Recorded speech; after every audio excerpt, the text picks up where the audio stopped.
Nyt vasta käytiin. Pistäs takas alas. Me ollaan nyt tämmöisessä luolassa. Tää on niinku tämmönen tippukiviluola. Tuska heikki kiivetty tänne johonkin vuoreen ja nyt mun on tultu tänne sisälle tosta äskeisestä onkalosta. Mä vitti puhua klaustrofobiasta täällä yhtään mitään. Tuossa on tuommoista jännää, kimaltelevaa, varmaan suolakiteitä, oikein hienoa.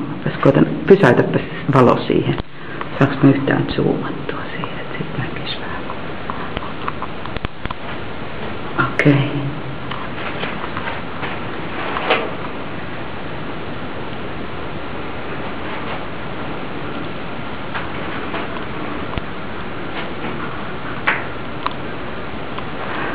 Tää tosiaan, kun me ollaan maan sisällä, niin täällä on ihan säkkipimeetä, että meillä on vaan yksi taskulamppu, joka toivottavasti pelittää tämän reissun ajan.